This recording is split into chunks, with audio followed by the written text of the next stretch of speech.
do primeiro ano, professor presencial. Espero que vocês estejam bem, firme aí nos estudos, certo, aluno? Já vamos para a nossa terceira aula, isso mesmo, terceira aula da unidade 1. Então vamos dar início, sem muitas delongas, vamos dar início aqui ao nosso tema de hoje. Hoje uma aula bastante tranquila, leve, estudante, por quê? Porque nós vamos falar sobre as linguagens artísticas, parte 1, isso mesmo. As artes visuais, né? Vamos falar das artes visuais, elementos das artes visuais, como pintura, gravura e escultura. Então vamos ler as habilidades que vocês irão desenvolver ao longo desta aula. Analisar visões de mundo, conflitos de interesse, preconceitos, ideologias presentes nos discursos, né, veiculados nas diferentes mídias, utilizar diversas linguagens artísticas, corporais e verbais, analisar interesses, relações de poder e perspectivas de mundo nos discursos das diversas práticas de linguagem, artísticas, corporais e verbais, participar de processos de produção, tanto individual e colaborativa, em diversas linguagens. E já vamos dar início à nossa atividade interativa. Sempre fazemos uma pergunta inicial, e a pergunta é: que linguagem artística é essa da imagem? Então, estudante, eu trouxe para vocês essa imagem aí, com dois personagens.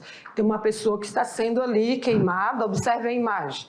Está sendo queimada com um ferro, não é? E outra pessoa ali empurrando esse ferro no peito ali deste rapaz. O título é Transmutação da Carne, Marcação a Ferro. Então, de Ayrton Heráclito, né? É a pessoa que fez esse trabalho aí. Vocês vão, ao final da aula, descobrir que linguagem é essa. Ah, professora, mas isso é arte?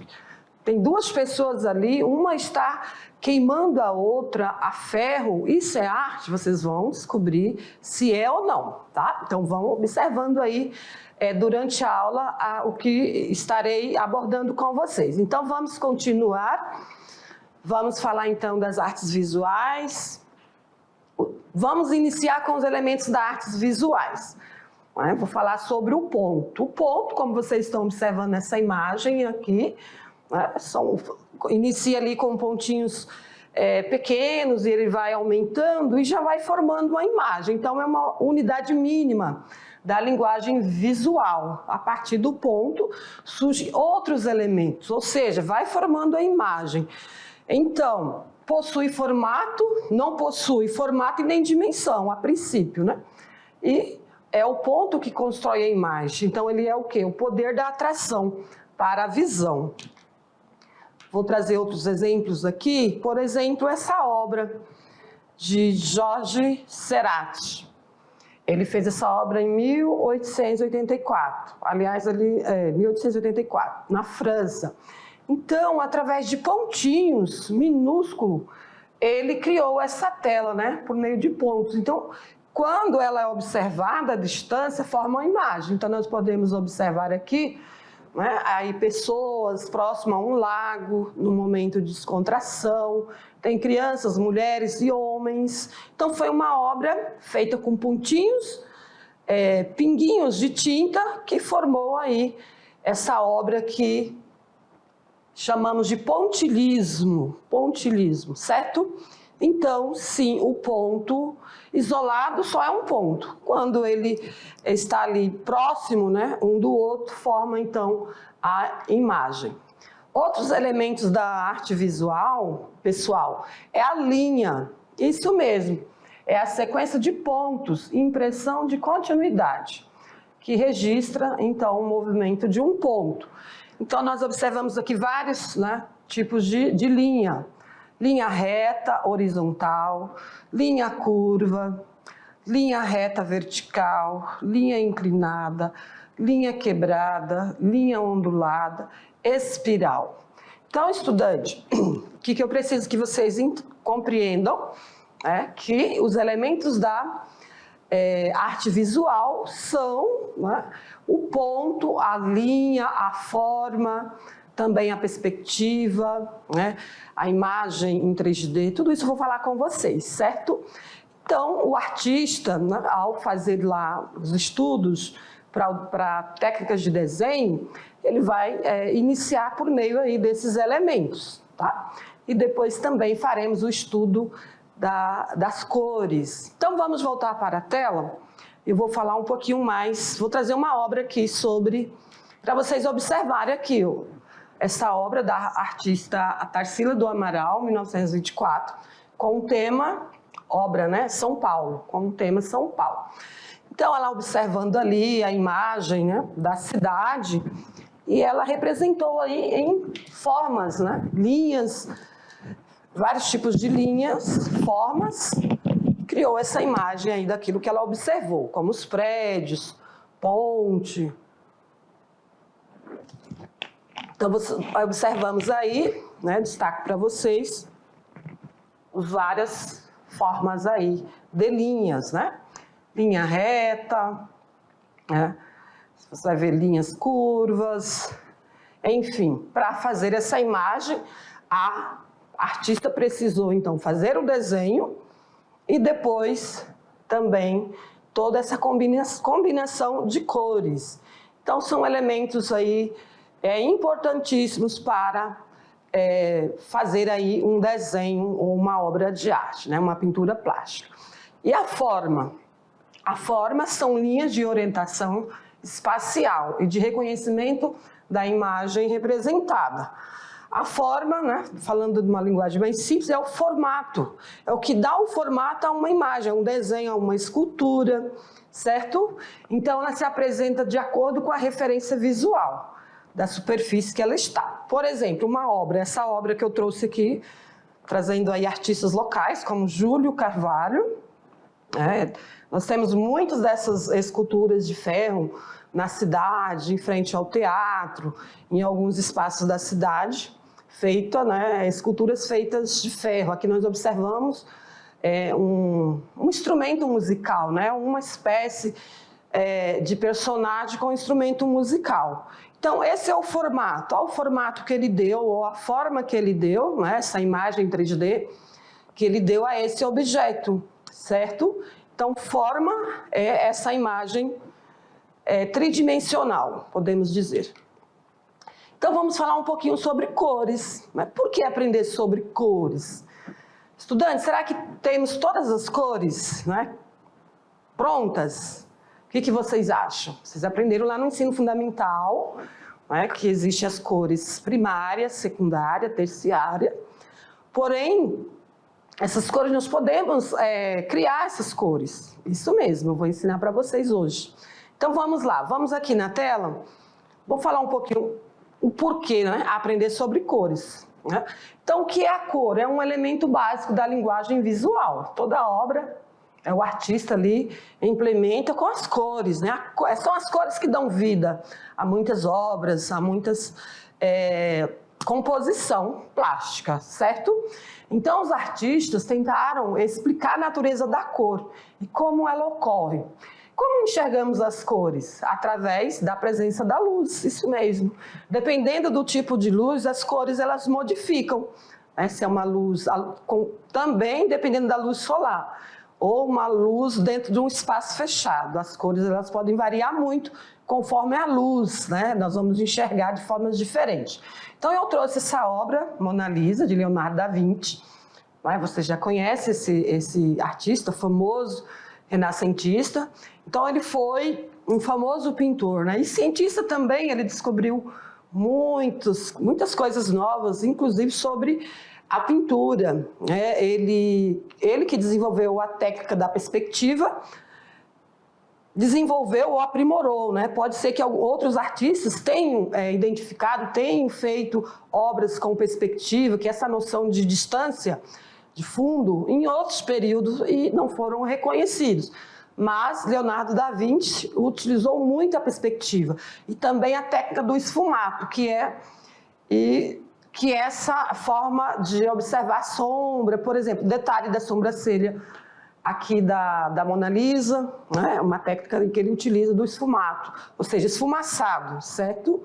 Então, ele estudou muito sobre cores também. Então, aproveitando, já vamos falar sobre o disco cromático, um disco de cores. Vocês já perceberam quando vocês vão comprar tintas, né, para pintar lá a parede da sua casa? Perceberam que vocês precisam olhar o quê? Um manual, um material que dá ali as cores que combinam. E o disco cromático é isso, para que a gente possa identificar as cores que combinam, né? Desde as cores mais quentes e as mais frias. Então, vamos falar um pouquinho sobre essas cores aí. Então, observe o quadro aqui. A roda de cores, ou círculo cromático, é uma ferramenta para consultas, quando quisermos fazer combinações diferentes com as cores. Então, nós observamos aqui cores que começam desde uma cor mais forte, certo? Cores mais quentes até as mais claras. Olha, observam de todos os tons. Aqui nós temos o tom de vermelho, laranja, amarelo, o quanto elas variam, né? Elas variam. O azul, o roxo. Então, vamos observar aqui quais são as cores primárias. Olha, tá bem fácil de entender, são 3, né? As cores primárias são 3. O azul, o amarelo e o vermelho. A partir dessas 3 cores aqui, darão origem a novas cores secundárias. Deixa eu trazer para vocês aqui as cores secundárias. São as cores que surgem da mistura de 2 cores primárias, como laranja, violeta, roxo e verde. Como assim, professora? Como que essas cores aqui surgem? Quando eu estudava na escola primária, eu também tinha dificuldade. Aí eu estou ensinando para os meus alunos do fundamental a compreender, né, esse sistema de combinar as cores, de criar novas cores, por meio, então, das misturas. Então, vocês viram ali as cores primárias, misturando essas cores com as cores secundárias, vão criar novas cores, isso mesmo. Então, se você estiver fazendo ali algum trabalho com pintura, com tinta, aí você, eu preciso de um marrom, não tem. Aí você vai aprender agora a criar novas cores. Vamos dar uma olhada aqui no quadro? Então, misturando o amarelo com o vermelho, às vezes a gente não decora, não lembra, aí você vai lá e pesquisa sobre como criar novas cores. Aí tem várias formas de criar novas cores. Aqui eu trouxe algumas, por exemplo, laranja, para criar o laranja, amarelo com vermelho, o roxo violeta ou violeta, vermelho com azul, só juntando essas 2 cores, criamos então a terceira cor, né? A cor secundária. E verde, azul com amarelo, verde. Viu como não é difícil? Eu fiz uma atividade com meus alunos recentemente, os alunos lá do Fundamental 1, e eles queriam, né, pintar com novas cores, eles foram criando. Então, é um exercício bastante legal. E as cores terciárias, né, são obtidas através da combinação de uma cor primária com uma cor secundária. Os nomes das cores podem variar. Por exemplo, o vermelho alaranjado é a junção do amarelo com o vermelho. Olívia, a junção do verde com o amarelo. Turquesa é a mistura do verde com o azul. Aí aqui no centro, observamos essa nova cor criada. Só para o exemplo para vocês aí, rosa, vermelho com roxo. Viram como não é difícil? Muito bem, então vamos dar sequência. Vamos falar das cores quentes. Então, as cores, né, têm forte influência sobre as pessoas. Elas podem animar, né, trazer alegria, relaxamento, provocam emoções boas ou más. As cores quentes aumentam, por exemplo, o apetite. Por isso que em restaurante muitas pessoas decoram o restaurante com as cores fortes, porque dá aquela sensação de fome. Olha que interessante, né? Por exemplo, as nossas roupas. Muitas pessoas gostam de usar roupas, cores mais escuras. O azul diz que dá muita confiança, não tenho certeza. Eu estudo psicologia. Na psicologia tem um teste de cores, conforme a pessoa ali escolhe alguns tipos de cores, tem a ver com a personalidade dela. Então, as cores aí, além, né, de trazer aí beleza, né, no mundo só é belo porque tem cores. A natureza, observamos as cores na natureza. O verde, por exemplo, é muito relaxante, né? O verde é relaxante, o amarelo, ele traz também alegria, o amarelo que vem do sol, essa cor forte, nos traz ali sentimentos, né, emoções de alegria, de agitação. Então, as cores têm muito a ver então, com as nossas sensações, emoções, certo? Então, vamos lá, vamos ver o que eu trouxe mais para vocês sobre as cores. Então, alunos, as cores frias têm efeito inverso. Por exemplo, elas trazem, né, geram ali sensação de relaxamento ao se olhar. O mar, por exemplo, o mar é azul, tem aquele azul claro, ou aquele verde, né? Tem período que a água do mar está meio esverdeada, enfim. Então, ela traz uma sensação de relaxamento. Então, por isso, quando as pessoas querem relaxar, vão para o litoral, né? Para poder apreciar lá o mar. Então, é interessante essas ideias, né? Sobre essas informações sobre as cores, que diz muito sobre nós. Eu, por exemplo, tenho muita dificuldade de usar o vermelho, porque o vermelho destaca muito. Então, uma roupa, no mínimo que eu usaria um vestido, uma blusa. Porque uma roupa, já pensou? Eu sou alta, usar um macacão vermelho, um salto, não tem quem não vai reparar, vai chamar muita atenção. Então, eu não gosto de chamar atenção, eu não vou usar o vermelho. Então, são nossas percepções também estão relacionadas às cores. Então, vamos lá, vamos falar um pouquinho agora de textura. Textura nas artes plásticas, né? Tem textura, professora? Tem textura nas artes plásticas. Muitas obras, né? O artista, ele traz agora a textura. Eu comprei, inclusive ia trazer para vocês verem, um trabalho, uma pintura com textura. Então, é um elemento visual que expressa a qualidade tátil das superfícies dos objetos. Aqui é um quadro com diferentes texturas, né? Texturas geométricas, texturas orgânicas. Então, só um quadro para vocês observarem aí. Deixa eu ver se eu trouxe algum trabalho com textura. Então, é a qualidade impressa em uma superfície, enriquecendo, então, as impressões e os sentidos que teremos em uma determinada forma. Eu trouxe também essas obras de Carvalho, Júlio Carvalho, aqui de Rondônia, que é um mosaico em paredes. Como é um mosaico, ele fez essa imagem aqui com pedacinhos, né, de azulejos, pedacinhos pequenininhos. Então, dá uma textura. Aqui, um outro trabalho também com textura. Então, o mosaico ele vai dar uma textura não lisa, né, uma textura ondulada aí no trabalho. Então, textura são as irregularidades nas formas, né, ou impressões em uma superfície. E a dimensão, outro elemento da arte visual. É o efeito tridimensional na imagem. As três dimensões são altura, comprimento e largura, certo? É o que vocês estão vendo aqui, ó. Nesse retângulo, né, nessa forma geométrica aqui, espacial, né, nós observamos aqui comprimento, largura e altura.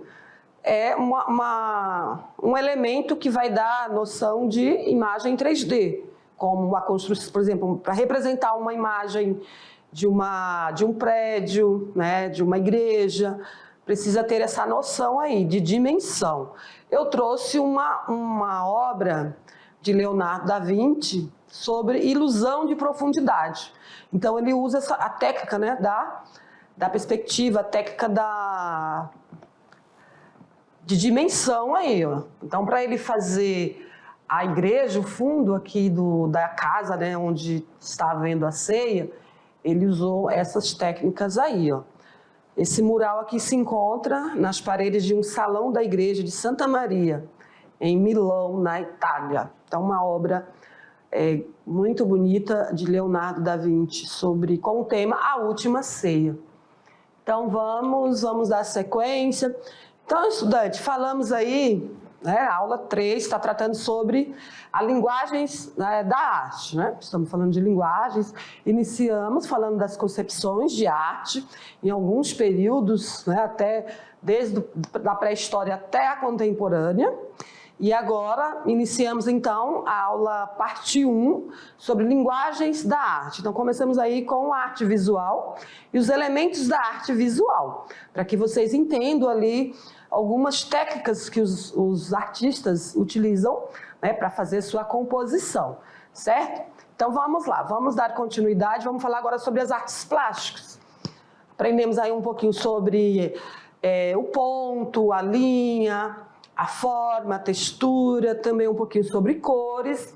Então agora vamos falar sobre artes plásticas, que são os elementos visuais, táteis, tanto o desenho, gravura, pintura e escultura. Artes plásticas envolvem, então, todo o trabalho feito com desenho, gravura, pintura e escultura. Estudante, o estudo desses elementos também se faz em outras linguagens das artes. Quais, professora?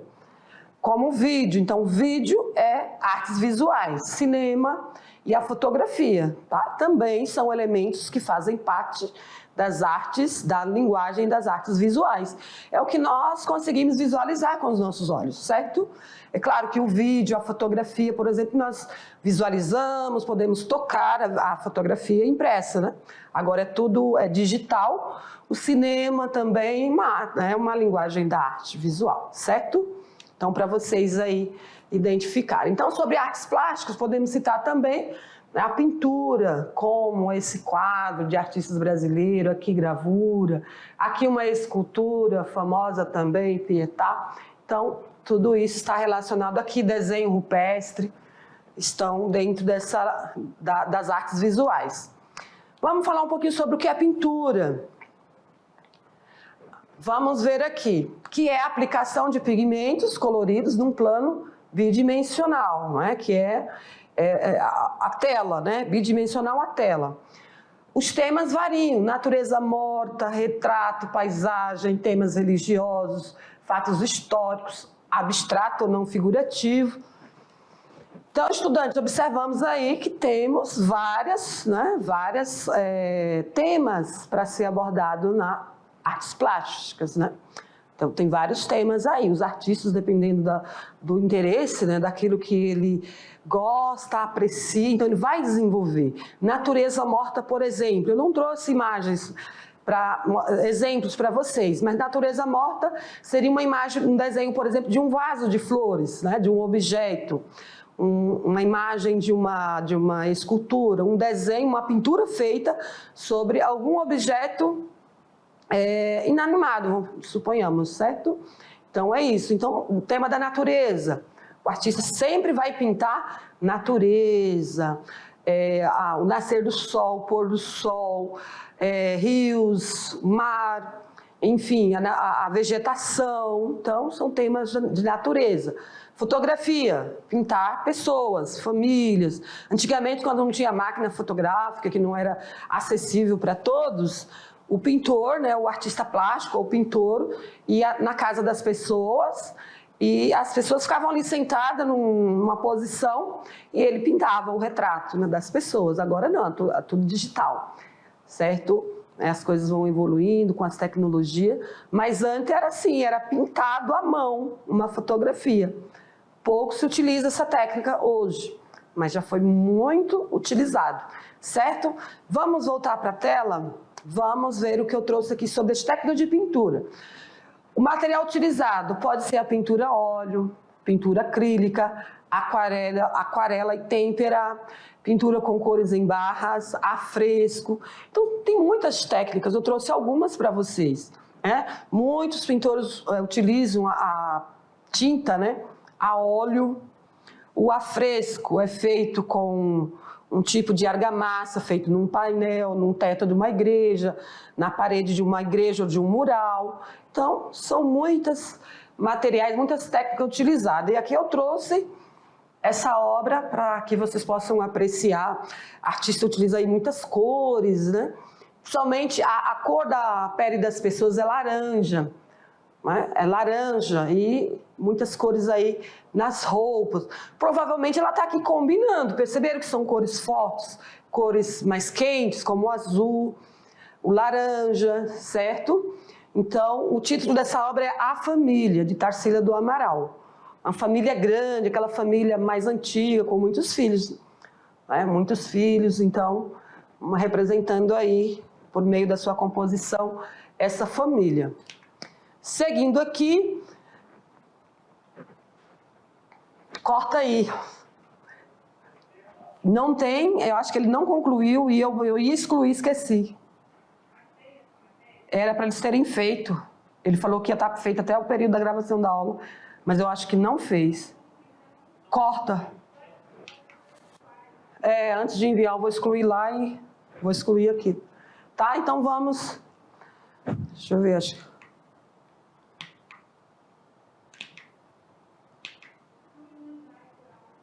Depois eu excluo.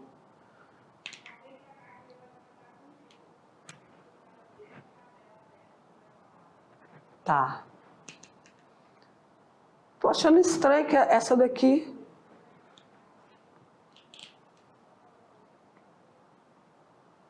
Tá trocada o slide aqui. Esse aqui vem primeiro e tá trocado. Vou arrumar aqui, né? Acho que a menina que ia rolar, porque eu tava...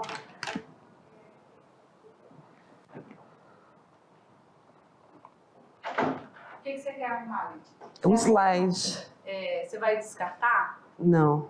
Só organizar. Não, eu vou descartar porque... Aqui, esse slide aqui, eu acho que na hora da menina mexer, ela já trouxe. foi essa aula? Não, foi não. Foi não, né? Então deu tempo. Gravura vem antes, só eu estava estudando lá, depois que eu falo dessas outras aqui. Pronto, era só mudar. Aí descarta o que está fazendo a chamada do recurso. Pois é, porque eu acho que pelo jeito não vai estar pronto, não. Ai, cadê o negócio? Tá aqui. Melhor não... E eu lembrei, você pensa, depois que eu... Então, eu vi que você levou Quando eu cheguei aqui... Que aí tu já foi, né? Peraí, acho que o negócio... Que daí tu tira. Aí tu vai pra lá, que ele vai seguir e tira. Agora eu já vou desligar, que já tô quente, já. Já tô mais... Tava se esquentando. Olha, tu tava esquentando, não. Agora sim, gravura.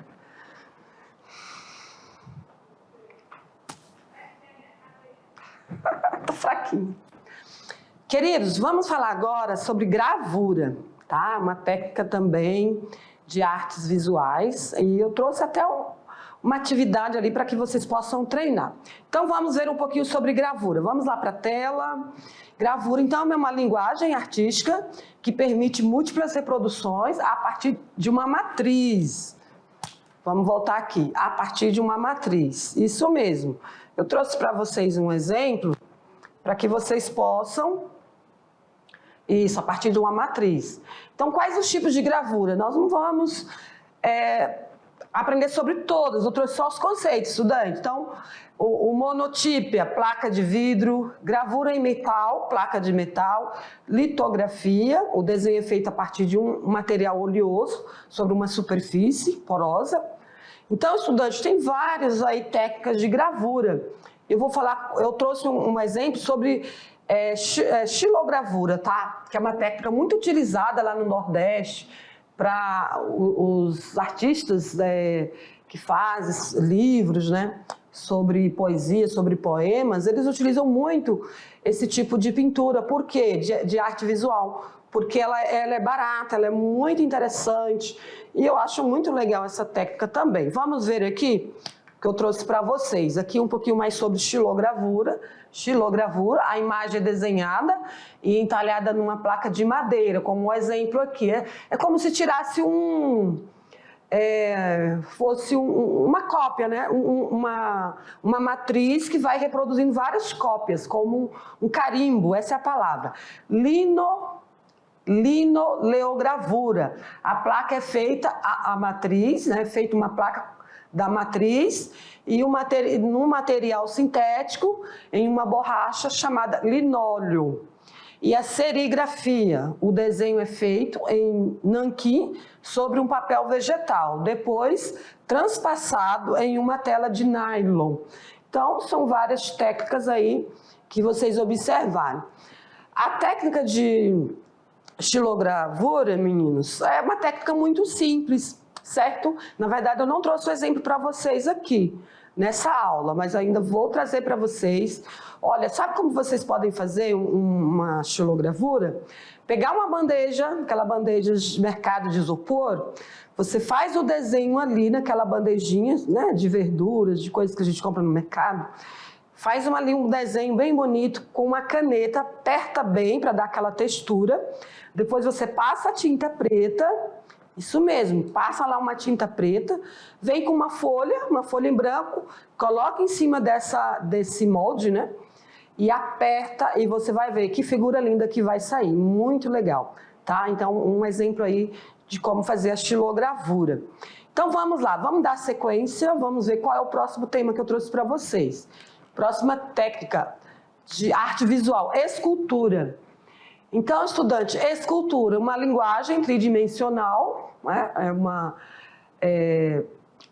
Os artistas, geralmente, eles fazem representação aí de pessoas, né? Aqui, por exemplo, Pietà, escultura renascentista de Michelangelo. Ele fez aí uma escultura de Maria segurando Jesus, né, após a crucificação. Então, uma escultura muito famosa, renascentista. Então, a escultura ela pode ser de tamanho real, de um corpo humano, né, do tamanho menor, enfim, vai depender do interesse do escultor, né? Então, quem faz a escultura é o escultor, ele utiliza as 3 dimensões, altura, largura e profundidade, que foram aqueles elementos da arte visual que eu falei para vocês, que nós, no início da aula, abordamos. A palavra escultura vem da palavra sculpere, né, que significa entalhar, deve ser do latim, sculpere, que significa entalhar uma imagem, que pode ser de vários materiais, né? Lembra que nós estudamos sobre as concepções da arte grega? Os gregos foram grandiosos na técnica de escultura, é isso mesmo, eles faziam aqueles modelos humanos, né, baseado em modelos humanos, corpos humanos, aqueles homens lá representando ali a beleza, né, a beleza humana, tanto masculina quanto feminina. Eles utilizavam um tipo de pedra, né, e também, mais tarde, o mármore. Então, pode fazer esculpir aí uma imagem em qualquer tipo de material. Madeira também, é muito feito em madeira, muitos materiais feitos em madeira, em resto de, por exemplo, de uma árvore destacada, uma árvore que caiu, por exemplo, apodreceu lá a raiz e caiu, o escultor, né, a pessoa que trabalha com a técnica de esculpir madeira, ele vai utilizar aquela madeira que já está lá na natureza, ele não vai tirar uma árvore, né, vai cortar uma árvore que está viva, e sim, ele aproveita muitos materiais. Então, estudante, vamos voltar aqui para a tela. Então, existe essa técnica, de esculpir ou de escultura, de reproduzir imagens por meio de escultura, da técnica de esculpir, existe há mais de 30 mil anos, uma das mais antigas manifestações artísticas. Nós vimos no início da aula lá uma estatueta, né, uma escultura pequenininha lá de um corpo feminino, né? Então, vocês podem já, né, perceber que já existe há muito tempo, desde o período pré-histórico. Então, estudante, vamos agora para a nossa atividade interativa. Fiz uma pergunta para vocês, né? Essa é aquela imagem. Lembra qual é a imagem? Já esqueceram? Espero que não. Aquela imagem que tem 2 homens e um queimando, marcando o outro com fogo. Lembra? E eu perguntei, que linguagem artística é essa? Até porque eu não falei sobre ela ainda, mas deixei para ver se vocês vão pesquisar, vão lembrar de outras aulas que vocês assistiram no Fundamental. Estou esperando isso. Se não, nós vamos ver agora. Claro que você não foi até o final da aula, olhou lá no material em PDF para saber. Tentou descobrir. Vamos lá, então? Vamos olhar a imagem aqui de novo. Isso. Trata-se, então, de uma performance. Mas é arte, professora? Como eu já falei, o título é Transmutação da Carne, Marcação a Ferro. Foi feita em 2015 essa performance de Ayrton Heráclito. Então, esse artista performista, né? A performance é uma linguagem da arte. Sim, como outras que vocês vão conhecer. A arte não é só aquela produção de uma escultura, né? De uma pintura plástica, uma pintura numa igreja ou a arquitetura. A arte não são só essas linguagens. Surgiram outras a partir, então, né, do modernismo e o período contemporâneo, foram surgindo novas linguagens da arte. E a performance é uma linguagem muito interessante, porque traz ali uma abordagem de uma temática, estudante. E aí, o que podemos refletir sobre essa performance? Vamos olhar a imagem de novo. O rapaz está sendo queimado, inclusive ele está com uma roupa de carne. Na verdade, esse fogo não está diretamente no peito dele, na pele dele. Ele está vestido com uma roupa de carne, inclusive os dois personagens, né, estão ali com uma roupa de carne. E ao queimar essa carne que está seca, surge ali aquele cheiro de carne, né, de carne morta. Então, estudante, esse artista dessa performance, ele traz ali reflexão sobre o período da escravidão, que muitos escravos eram marcados. Isso mesmo, olha aqui para mim. Vocês acham que não faziam isso no período da escravidão? Vocês estudam história, tenho certeza que vocês já aprendeu algo sobre isso, já leu algo sobre isso. As pessoas eram marcadas, assim como marca animais. Então, uma das coisas cruéis que no período colonial era feito com as pessoas. Eram marcadas para que, no caso, se elas fugissem, quem encontrasse saberia ali de quem pertencia aquela pessoa, né, aquele escravo. Aquelas pessoas não nasceram escravas, elas foram colocadas na condição de escrava devido à cor da pele, devido à sua cultura, devido à forma que elas foram trazidas para o Brasil, certo? Então, no decorrer das outras aulas, estaremos falando sobre isso, sobre essas linguagens da arte, que traz aí reflexão sobre temas muito importantes para que a gente possa pensar, né, ter um senso crítico sobre os fatos históricos e os atuais. Preconceito em relação à cor da pele, classe social ainda existe. Nós observamos aí constantemente na sociedade. Então temos que ter a consciência de que as pessoas precisam ser respeitadas, né, que precisamos dar às pessoas a dignidade humana, né? Condições humanas de sobrevivência, de respeito, de aceitação, porque ninguém é igual. Então, nós temos uma diversidade muito ampla de culturas, de saberes, de identidades, e não é um indivíduo pela cor da pele que vai ser excluído, menosprezado na sociedade. Estudante, vamos ver aqui quais foram as nossas referências. São essas as nossas referências. Então, espero que vocês tenham compreendido aí sobre a linguagens da arte. Eu trouxe a arte visual e estaremos estudando mais nas próximas aulas. Professor presencial, obrigado aí pelo auxílio, ajuda aos alunos. Obrigado pela atenção e até a próxima aula.